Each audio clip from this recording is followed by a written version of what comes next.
आगाज, जंगें और तारीख के वो सच जो दुनिया आपको नहीं बताती। मैं हूं मुल्क गयूर और आप देख रहे हैं दास्तान स्टूडियो। 26 मई 1999, रात 2:17। कारगिल की बर्फानी चोटियां, हवा में मनफी दर्जा हरारत की काटती हुई सर्दी तीर रही थी। हजारों फुट बुलंद उन खामोश पहाड़ों पर सिर्फ बर्फ नहीं गिरी हुई थी, बल्कि एक ऐसी जंग का साया भी उतर चुका था जो आने वाले दिनों में पूरे जनूबी एशिया को आग के दहाने पर ला खड़ा करने वाली थी। रात के अंधेरे में सफेद बर्फ के दरमियान हरकत करते साए किसी आम सिपाही के नहीं थे। ये वो लोग थे जिन्हें खामोशी से दुनिया की सबसे खतरनाक बुलंदियों पर भेजा गया था। नीचे वादियों में मुकम्मल सुकूत था, मगर उन्हीं खामोश पहाड़ों के पीछे एक ऐसा मंसूबा छुपा हुआ था जिसका इल्म पाकिस्तान के आम शहरियों से लेकर कई बड़े सियासी रहनुमाओं तक को नहीं था।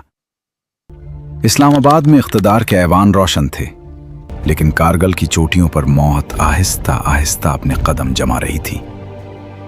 चंद माह पहले लाहौर में नवाज शरीफ और अटल बिहारी वाजपेयी हाथ मिला रहे थे। अमन की बातें हो रही थी, बसों के काफिले चल रहे थे, कैमरों के सामने मुस्कुराहटें बिखर रही थीं। लेकिन उन्हीं दिनों बर्फानी पहाड़ों के अंदर एक दूसरा खेल शुरू हो चुका था। परवेज मुशर्रफ और चंद आला फौजी अफसर खामोश नक्शों पर नजरें जमाए बैठे थे। मंसूबा ये था कि कारगिल की खाली चौकियों पर कब्जा करके भारत की सप्लाई लाइन काट दी जाए। ये एक ऐसा जवा था जिसमें कामयाबी पूरे खित्ते का नक्शा बदल सकती थी और नाकामी एक तबाहकुन जंग को जन्म दे सकती थी। मई की इब्तदाई रातों में पाकिस्तानी दस्ते बर्फानी रास्तों से गुजरते हुए खामोशी के साथ बुलंद चोटियों तक पहुंचने लगे। कई सिपाहियों के हाथ सर्दी से नीले पड़ चुके थे, सांस लेना मुश्किल था।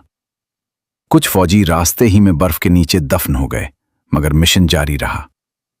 इन चोटियों पर पहुंचकर मोर्चे बनाए गए, असलहा मुंतकिल किया गया और खामोश इंतजार शुरू हो गया। नीचे भारतीय फौज को अभी तक अंदाजा नहीं था कि उनके सरों के ऊपर पहाड़ों में एक नई जंग जन्म ले चुकी है। फिर एक दिन भारतीय गश्ती टीम ने दूरबीन में कुछ गैर मामूली हरकत देखी। पहले उसे आम दरअंदाजी समझा गया, लेकिन जब गोलियां चलना शुरू हुईं तो हकीकत ने पूरे भारतीय फौजी निजाम को हिला कर रख दिया। दिल्ली में हंगामी इजलास बुलाए गए। टेलीविजन स्क्रीनों पर पहली बार कारगिल का नाम बार बार सुनाई देने लगा। भारतीय फौज ने जब बुलंदियों का जायजा लिया तो उन्हें एहसास हुआ कि दुश्मन सिर्फ चंद अफराद नहीं, बल्कि मुनज़्ज़म अंदाज में मजबूत पोजीशनें संभाल चुका है। इस लम्हे से बर्फानी पहाड़ जहन्नम में बदलने लगे। हर गुजरते दिन के साथ जंग मजीद खूनखार होती गई। तोपों की घन गरज पहाड़ों से टकराकर कई किलोमीटर दूर तक सुनाई देती थी। रात के अंधेरे में फायरिंग की रोशनियां ऐसे महसूस होती जैसे बर्फानी आसमान पर आग बरस रही हो। पाकिस्तानी सिपाही ऊंची चोटियों पर मौजूद थे, मगर वो शदीद तन्हाई, भूख, सर्दी और मुसलसल हमलों का शिकार भी थे। कई फौजियों की लाशें हफ्तों तक बर्फ में पड़ी रहीं। कुछ जख्मी ऐसे थे जो चीखते हुए आहिस्ता आहिस्ता सर्दी से मर गए, क्योंकि उन्हें नीचे लाना मुमकिन नहीं था। इस्लामाबाद में सूरत हाल मजीद पुरअसरार बनती जा रही थी। इत्तलात महदूद थीं। अवाम को मुकम्मल हकीकत नहीं बताई जा रही थी। नवाज शरीफ पर आलमी दबाव बढ़ रहा था, जबकि फौजी क़यादत मुसलसल ये बावर करा रही थी कि सूरत हाल काबू में है। दूसरी तरफ भारत ने अपनी फ़ज़ाइया को मैदान में उतार दिया। जंग अब सिर्फ पहाड़ों तक महदूद नहीं रही थी।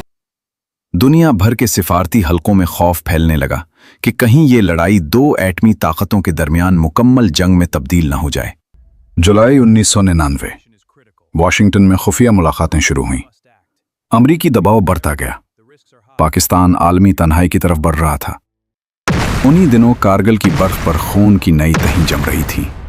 कई पाकिस्तानी सिपाहियों को आखिरी वक्त तक ये भी मालूम नहीं था कि असल मंसूबा क्या था। वो सिर्फ हुक्म मान रहे थे। दूसरी तरफ भारतीय फौज हर कीमत पर चोटियां वापस लेने के लिए मुसलसल हमले कर रही थी। बर्फानी चट्टानों पर चढ़ते हुए दर्जनों भारतीय फौजी नीचे खाइयों में गिरते रहे, मगर हमले रुके नहीं। फिर अचानक वो लम्हा आया जब पसपाई का फैसला हुआ। खामोशी से चौकियों को खाली किया जाने लगा। कई जख्मी पीछे रह गए, कुछ लाशें कभी वापस ना आ सकीं। बर्फ ने उन्हें हमेशा के लिए अपने अंदर दफन कर लिया। पाकिस्तान में सरकारी बयानात कुछ और कह रहे थे, जबकि फौजी खानदान अपने गुमशुदा बेटों की तस्वीरें लिए दरवाजों पर इंतजार कर रहे थे। जंग खत्म हो रही थी, मगर सवालात शुरू हो चुके थे। क्या ये एक कामयाब हिकमत अमली थी या एक खतरनाक गलती? क्या सियासी क़यादत मुकम्मल तौर पर बाखबर थी? और सबसे बड़ा सवाल ये कि इन बर्फानी चोटियों पर मरने वाले सिपाहियों की कुर्बानी आखिर किस अंजाम के लिए दी गई थी? कारगिल की जंग खत्म हो गई, लेकिन इसके असरात खत्म नहीं हुए। चंद ही माह बाद पाकिस्तान में इक़्तिदार का तख्ता उलट दिया गया। परवेज़ मुशर्रफ इक़्तिदार में आ गए और कारगिल एक ऐसी पुरस्रार दास्तान बन गया जिस पर आज भी मुकम्मल सच धुंध में छुपा हुआ है। बर्फानी पहाड़ अब भी खामोश खड़े हैं, लेकिन जब रात के अंधेरे में कारगिल की वादियों में सर्द हवा चलती है तो ऐसा महसूस होता है जैसे इन चोटियों पर मरने वाले सिपाहियों की नामुकम्मल चीखें आज भी बर्फ के नीचे दफन राजों को जिंदा रखने की कोशिश कर रही हों। तारीख खत्म नहीं हुई, अभी बहुत से राज बाकी हैं। मिलते हैं अगली दास्तान में। अगर आपको ये दास्तान पसंद आई तो वीडियो को लाइक करें, चैनल सब्सक्राइब करें और बेल आइकन दबाएं, क्योंकि अगली दास्तान शायद इससे भी ज्यादा खतरनाक हो।